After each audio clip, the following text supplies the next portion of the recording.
खुदा की रहमत बहाना तलाशती है, बहाने यानी दौलत और कीमत नहीं। वो चाहे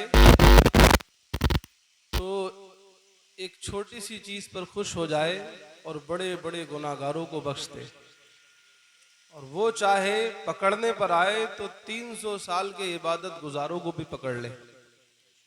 मेरी बात समझ रहे हैं? तो इसलिए हर वक्त हर हाल में अपने रब की रज़ा का तालिब बनना चाहिए। यही हमारे अकाबिर ने, बड़ों ने हमें ये पैगाम दिया है।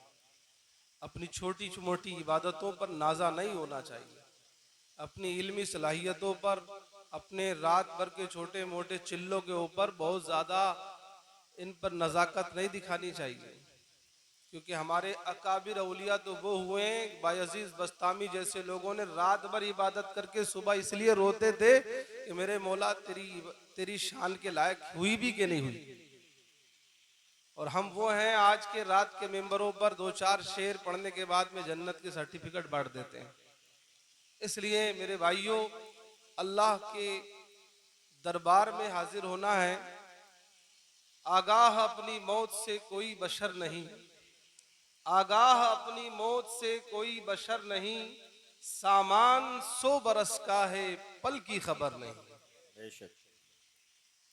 आज आप देख रहे हैं हमारे दरमियान में एक हमारी जमात का मुतहर्रिक फ़आल आलिम दीन,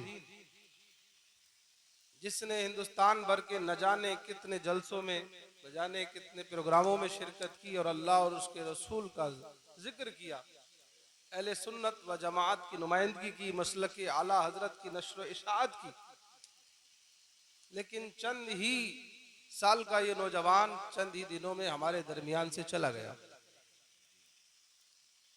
ये दुनिया बड़ी बेसबात है, इसमें कोई करार नहीं है।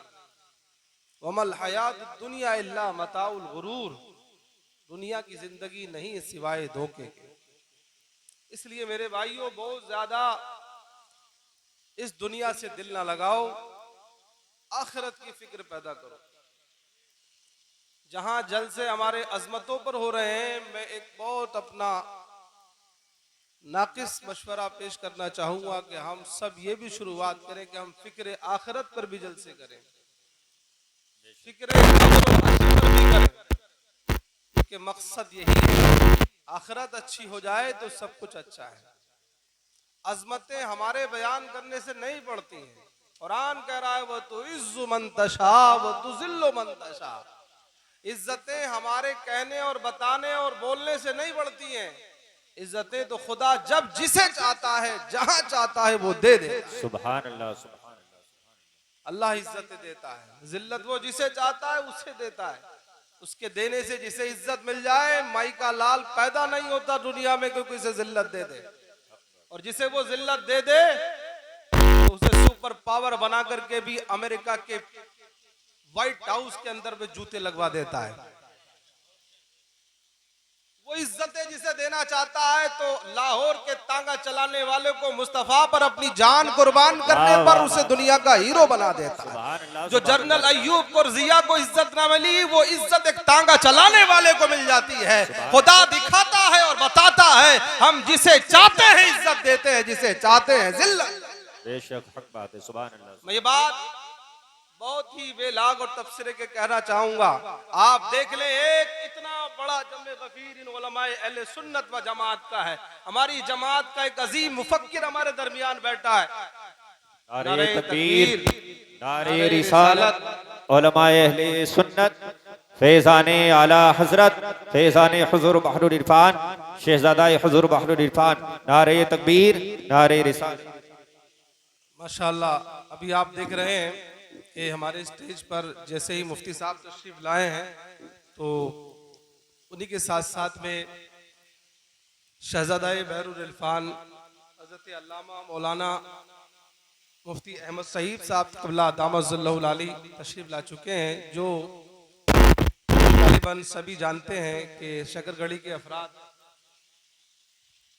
कि मुफ्ती आफाक अहमद दामतुल्लाहु रहमतुल्लाहि ताला अलैह इस गांव में आते रहे, और हज़रत अल्लामा मौलाना अली अशरफ साहब निहायत ही उनसे मोहब्बत करते थे और उनके भाइयों के इसरार की वजह से आज मैं भी और बिलखुसूस अल्लामा मौलाना अहमद सईद साहब क़िबला भी यहाँ हाजिर हुए। हालांकि बहुत सी मजबूरियाँ थी, लेकिन जब मोहब्बतें होती हैं और मजबूरियाँ और दूरियाँ फिर कुछ नहीं होती हैं। इसलिए बहरहाल आपके सामने हाजिर हैं। एक अजीम मुफ्ती हमारे सामने तशरीफ़ फरमा है, तो साथ ही में एक अजीम मुफ्ती और एक बड़े आलिम दीन का बेटा भी हमारे सामने तशरीफ़ फरमा है। अल्लाह हमें दोनों के फयूज़ात व बरक़ात से मालामाल फरमाए। आमीन आमीन। मैं अर्ज ये कर रहा था कि मैं ये बात कह दूं तो बुरा नहीं होगा कि अल्लाह जिसे चाहता है इज्जत देता है। आज मौलाना कलीम अशरफ अजमली की चहलुम की फातिहा के मौके पर उनके इसाले सवाब के लिए इस महफिल का इनेकाद किया गया, लेकिन ये सब जानते हैं कि मौलाना की ये आखिरी फातिहा की महफिल नहीं है। मौलाना वो काम करके गए हैं कि उनके मरने के बाद उनके घर वाले याद रखें या ना रखें, वो कुछ पढ़ें या ना पढ़ें, वो कुछ करें या ना करें, लेकिन मौलाना कलीम अशरफ को उनकी कब्र के अंदर उन्हें कुरान का सवाब, हदीस का सवाब, नातो दुरूद का सवाब, जो उन्होंने नेक काम किए और उन्होंने अपने शागिर्द तैयार किए और उन्होंने अपनी ज़बाने हक से अल्लाह के पैगाम को जिन बंदों तक पहुंचाया, जिन्हें अल्लाह का दीन सिखाया, जिन्हें अल्लाह का दीन बताया, अगर एक आयत भी किसी को सिखाई, अगर किसी को नमाज की कोई चीज बताई, कल कयामत तक जब तक के वो लोग इस धरती के ऊपर पढ़ते रहेंगे, मौलाना कलीम अशरफ को उनकी कब्र के अंदर अल्लाह उसका सवाब अता फरमाता। सुभान अल्लाह सुभान अल्लाह सुभान अल्लाह सुभान ये अल्लाह। है दीन पर अमल करने का फायदा। इसलिए मेरे भाइयों, खालिस दुनियादार न बनो बल्कि दीनदार बनो। सिर्फ दुनियादारी आपको इस मर्तबे पर फाइज नहीं कर सकती है, लेकिन थोड़ी सी दीनदारी आपकी दुनिया को भी अच्छा कर सकती है और आखिरत को भी बेहतर बना सकती है। और रही बात नामचार की, तो ये बात कहने में भी मुझे कोई शर्म और झिझक नहीं है कि यूं तो कहने को शकरगढ़ी में सेठ का भी नाम मशहूर है, लेकिन याद रखना वो बिल्डिंग की बुनियाद पर नाम हो सकता है, फैक्ट्री की बुनियाद पर नाम हो सकता है, लेकिन बिल्डिंग और फैक्ट्रियों से जन्नत मिलने की कोई गारंटी नहीं है। लेकिन कुरान और हदीस को पढ़ने और पढ़ाने की गारंटी मैंने नहीं, बल्कि परवरदिगार और नाइब सरकारे दो आलम सल्लल्लाहु अलैहि वसल्लम और अहमद मुज्तबा मोहम्मद मुस्तफा सल्लल्लाहु अलैहि वसल्लम ने अता। सुभान अल्लाह सुभान अल्लाह सुभान अल्लाह। इसलिए हज़रात गिरामी, अपने बच्चों को अगर बनाना है तो वो दीनदार बनाओ, नेक बनाओ और आखिरत की फिक्र करके जाओ। हज़रात गिरामी,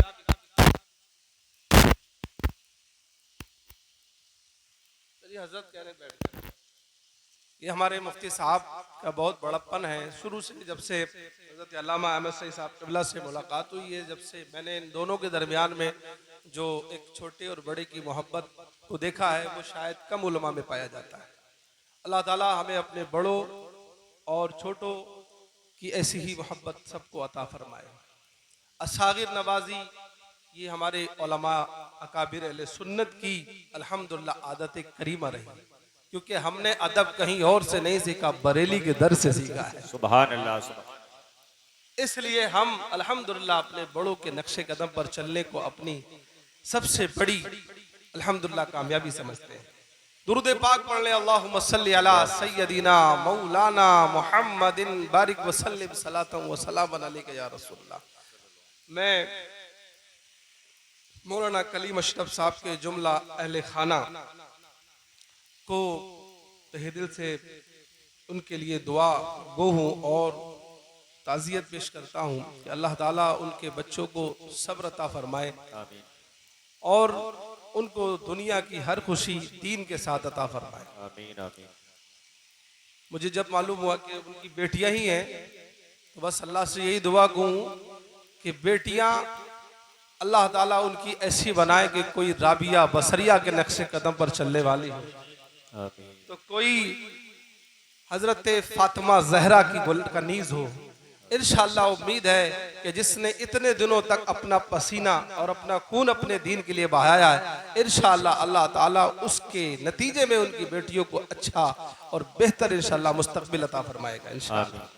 आप भी दुआ करें और उनके भाई को भी अल्लाह ताला उनके जुमला अहले खाना को परवरदिगार सब्र अता फरमाए। बहुत से लोग ऐसे मौक़ों पर कहते हैं नेमल बदल अता फरमाए। मैं एक मरतबा अपने उस्ताद और अपने शेख के साथ था, एक मौलाना साहब दुआ कर रहे थे किसी मरहूम के इंतकाल पर कि अल्लाह ताला उसका नेमल बदल अता। मुफ्ती साहब फरमाने लगे कि किसी का तो अजीज चला गया और मौलाना नेमल बदल की बात करें, इससे बड़ा कोई नेमल बदल क्या हो सकता है। तो हम सब्र जमील की बात करें, अल्लाह इन्हें सब्र जमील अता फरमाए। अब अल्लाह ताला इनके घर में नेमतें बरकतें रहमतें अता फरमाए। आमीन।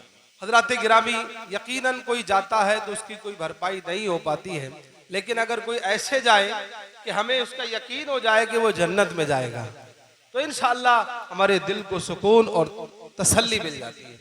अल्लाह की बारगाह में यही दुआ करते रहें कि अल्लाह ताला मौलाना कलीम अशरफ साहब को परवरदिगार जन्नतुल फिरदौस में वो मकाम अता फरमाए जो अपने खास बंदों को अता फरमाता है। आमीन आमीन अल्लाह। मैंने एक आयत आपके सामने तलावत की है। जब से मौलाना का मैंने विसाल का सुना, मैं हज के सफर पे था मदीने शरीफ में, रियाजुल जन्ना की मैं लाइन में लगा हुआ था। उस वक्त मुझे खबर मिली कि मौलाना कलीम अशरफ साहब का इंतकाल हो गया है। यकीनन मुझे बहुत दुख हुआ। जो हो सका अपने नबी की बारगाह में पेश किया, उनके लिए पढ़ा और रियाजुल जन्ना में भी जो कुछ मुझसे हो सका मैंने पढ़ा और उनके लिए एक ताज़ीनामा मैंने खड़े खड़े वहीं पर मोबाइल पर लाइन टाइम जा रहा था तो उसमें मैंने एक लिख भी दिया था चंद बातें। लेकिन मुझे इस बात का बहुत एहसास हुआ कि यकीनन जिंदगी का कोई भरोसा नहीं है। बहुत जल्दी जल्दी दुनिया सिमट रही है, तैयारी आखिरत की कर लेना चाहिए। बहुत ज्यादा चक्कर में मत पड़ो कि ये बना लेंगे वो बना लेंगे, ये कर लेंगे वो कर लेंगे। जनाबे वाला इसकी फिक्र तुम्हें नहीं करना, इसकी गारंटी अल्लाह ने ले रखी है। वमा मिन दाब्बतिन फिल अर्द इल्ला अलल्लाहि रिज़्कुहा व यअलमु मुस्तक़र्रहा व मुस्तौदाहा। कुरान कह रहा है इसकी गारंटी, ये जिम्मा करम अल्लाह का है। जो काम तुम्हारा है वो करो, जो काम खुदा का है वो कर देगा। हमारा काम किया है वो इस आयत करीमा में सुन लो। सूरह हश्र की जो आयत मैंने आपके सामने तलावत की, अल्लाह फरमाता है या अय्युहल्लज़ीना आमनुत्तकुल्लाह वल तंजुर नफ्सुम मा क़द्दमत लिगद। ईमान वालों अल्लाह से डरो और चाहिए कि हर नफ्स गौर करे मा क़द्दमत लिगद, कि कल आगे के लिए उसने क्या भेजा है, आगे के लिए उसने क्या भेजा है। इन्नल्लाह खबीरुम बिमा तामलून, बेशक अल्लाह ताला खबर रखने वाला है जो तुम करते हो। अब मुझे बताओ तुमने क्या भेजा है, क्या यही बताओगे? अभी तो मोटरसाइकिल रख रखी है, भेजोगे? ट्रैक्टर लिए ये भेजोगे? ये भेजने की चीजें हैं। ये दुनिया के सामान जो तुम जिनके लिए पूरी पूरी अपने ख्यालात अपने अफकार सब इन्हीं के लिए, उस खुदा के लिए तुमने अभी कुछ नहीं सोचा है जिसके दरबार में तुम्हें खड़ा होना है, जिसकी बारगाह में तुम्हें पहुंचना है, उसकी फिक्र करने की जरूरत है। और इसमें कोई बचा हुआ नहीं है, चाहे वो ऊपर वाला हो चाहे नीचे वाला हो, फिक्र सबको रखने की जरूरत है। अभी आपने मुझसे पहले खतीब हिंदुस्तान मौलाना शकील साहब से आपने सुन लिया था कि हजरत उमर जैसा इंसान भी फिक्र कर रहा था, कब्र की कैफियत अपने नबी से पूछ रहा था। वो उमर की जिसकी बिशारतें नबी ने पहले दे दी थी, लेकिन जमीन से तिनका उठा करके कहा करता था काश तू उमर ना होता ये तिनका होता। अल्लाह अल्लाह। हजरत सैयदना उस्मान गनी रज़ी अल्लाह तआला ने इतनी फिक्र करते थे कि जब कब्रिस्तान जाते थे तो कब्रिस्तान जाकर के इतना रोते थे कि आपकी दाढ़ी आंसुओं से तर हो जाती थी। लोग कहते थे कि हुजूर जब कब्रिस्तान आप जाते हैं तो इतना रोते हैं, हालांकि इतना आप दोज़ख के जिक्र से इतना नहीं रोते हैं। तो आप फरमाते थे कि मैं इसलिए रोता हूं कि कब्र पहली मंजिल है। मुस्तफा ने फरमाया जिसकी ये मंजिल आसान हो गई उसकी अगली मंजिल भी आसान हो गई। हजरत सैयदना मौलाए कायनात अली मुर्तदा शेर खुदा कर्रमल्लाहु ताला वजुल करीब इतना रोते थे कि आंसुओं से दाढ़ी तर हो जाया करती थी। हजरात गिरामी, ये वो लोग थे जो अशराए मुबश्शरा से थे। ये वो लोग थे जिनके लिए कुरान ने कह दिया रज़ियल्लाहु अन्हुम वरदू अन। ये लोग इतना डरते थे। आज हमें कोई डर नहीं है, हमें कोई खौफ नहीं है, हमें कब्र में जाने का अभी कोई तसव्वुर भी नहीं आया, अभी ख्याल भी नहीं आया कि जाना है कब्र में कि नहीं। मेरे भाइयों, ये कोई बहुत आसान चीज नहीं है। आखिरत की फिक्र रखना यही मोमिन की बड़ी पहचान होती है। अगर सच्चा मोमिन है तो सबसे ज्यादा अपनी आखिरत की फिक्र रखता है, कब्र की फिक्र रखता है। इस मामले में मैं बहुत ही संजीदगी के साथ और बहुत ही जो है माजरत के साथ कहूंगा कि कहीं ना कहीं जहां अवाम भूले बैठे हैं, हमारे खवास भी भूले बैठे। आज हमारी महफिलों में जितना ज्यादा दुनिया का जिक्र होता है, जितना ज्यादा हम दुनियादारी का चर्चा कर ले, जितना ज्यादा हम आजकल की इंटरनेशनल खबरों पर फोकस कर लेते हैं, ईरान तुरान में क्या हुआ वो हमें सब पता है, फला जगह क्या हुआ हमें पता है, कितने मिसाइल कहाँ गिराए गए, इजराइल पे गिरे, ईरान पे गिरे, हमें सबकी पता है। लेकिन हमें नहीं पता कि कब्र में कौन सा मिसाइल होगा, हमें नहीं पता कि कब्र में क्या होगा, हमें यह भी नहीं पता कि कब्र हमें दबाएगी, हमें यह भी नहीं पता कब्र में कैसे सवाल किए जाएंगे। हजरात गिरामी, ये फिक्र ना रखना यही गफलत है, यही गफलत है। आज अगर आपने इसकी फिक्र ना की तो याद रखना कोई दूसरा तुम्हारी फिक्र करने के लिए नहीं आएगा। हम खूब जानते हैं कि बड़े बड़े मालदार दुनिया में पड़े हुए हैं, लेकिन मर जाते हैं, उनकी औलादें बहुत ज्यादा तीजा 20वां 40वां करने के बाद उन्हें याद नहीं करती, भूल जाती है। इसलिए अगर चाहते हो कामयाबी तो अभी से अपनी तैयारी शुरू करो, आखिरत की तैयारी। लेकिन ये तैयारियां ऐसे नहीं होती। आज सबसे बड़ा अलमिया ये है, फिक्र आखिरत पैदा ना होने की एक बहुत बड़ी वजह जो मैंने अब तक के अपने असातिज़ा और अपने शुयूख से सीखी है, वो ये है कि आज हमारे यहाँ सोहबत का फुकदान है। जब तक अच्छी सोहबतें थी तब तक लोगों के अंदर इसकी फिक्र पैदा होती थी। ये याद रखें कि जैसी मिट्टी होती है वैसे ही उससे पैदावार होती है। आज जैसे लोग हमारे दरमियान में अब धीरे धीरे करके अच्छे लोग हमारे दरमियान से जा रहे हैं, और हमारे दरमियान अब किसी के अंदर ये जज्बा भी पैदा नहीं है। हम 2 या 4-5 घंटे दिल बस्तगी के लिए नाते सुन सकते हैं, हम 2-4 घंटे बैठ करके जलसे में शिरकत कर सकते हैं, लेकिन अब हम में वो लोग बहुत कम रह गए हैं कि जो दिन भर में कुरान का एक पारा सुबह पढ़ लें और एक पारा शाम को पढ़ लें। अब हम में वो लोग बहुत कम रह गए हैं जो रातों को उठ करके तहज्जुद पढ़ लें। हम में वो लोग बहुत कम रह गए जो इशराक और चाश्त पढ़ लें। हम में वो लोग बहुत कम रह गए जो सलाते हाजत पढ़ लें। हम में अब बहुत कम लोग रह गए, हम बहुत जल्दी आनन फानन काम चाहते हैं।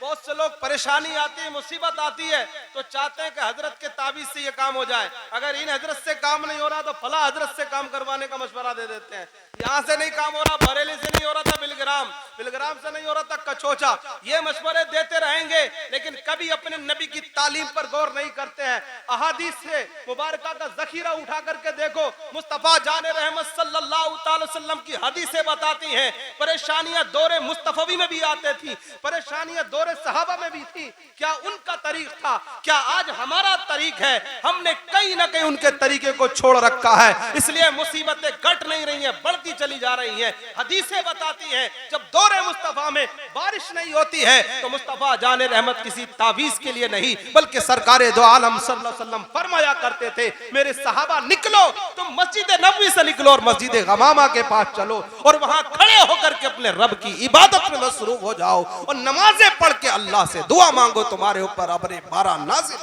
सुभान अल्लाह, जिंदाबाद जिंदाबाद। ये छोड़ दिया। और हदीस में आता है जब कोई परेशानी आती तो सरकार अलैहिस्सलाम अपने सहाबा को क्या अमल बताया करते थे। आज हमारे मुअव्विज़ीन ने भी बताना बंद कर दिया, क्योंकि वो जानते हैं कि दुकानदारी कम हो जाएगी या खत्म हो जाएगी। वो जानते हैं, ऐसा नहीं है, मैं इस मौक़िफ़ के खिलाफ नहीं हूं कि हमारे यहाँ बनाया नहीं जाता। हर शय के लिए, हर चीज के लिए मकाम होता है, महल होता है, जैसी जरूरत मुतहक्कक होती है उसके मुताबिक काम किया जाता है, लेकिन सारी चीजों का एक ही इलाज हो जाए ये चीज नहीं। हर चीज का इलाज अब तावीज से ढूंढा जा रहा है मेरे यहाँ, हर चीज का इलाज। जरूरत क्या थी, इलाज क्या था, बीमारी क्या थी, हमारे लोग इसको भूल गए। आकाए करीम सल्लल्लाहु ताला वसल्लम का तरीक सुन लें। जब सहाबा इकराम कोई परेशानी अपनी लेकर के आते तो आका अलैहिस्सलाम फरमाते सलाते हाजत पढ़ो, 4 रकत नमाज पढ़ो, फिर अल्लाह से दुआ मांगो, अल्लाह तुम्हारी परेशानी को दूर फरमा दे। सुभान कितने अल्लाह। ऐसे हैं, कितने पढ़ते हैं? 100 में 2-4 भी मुश्किल से मिलेंगे आपको, 100 में 1-2 मुश्किल से मिलेंगे। और अब एक चीज और भी हो गई, अब दुआ के लिए लोग कह तो देते लेकिन करते नहीं है। दुआ, मुफ्ती साहब तशरीफ फरमाए, पूछ लें आप, कुरान को उठा करके देखें, इबादत के बाद सबसे ज्यादा दुआ पे जोर दिया गया। लेकिन हम दुआ के लिए रस्मन कहते हैं, दुआ कर देना, आप भी दुआ कर देना, लेकिन खुद नहीं करते। मेरे भाई करके देखो,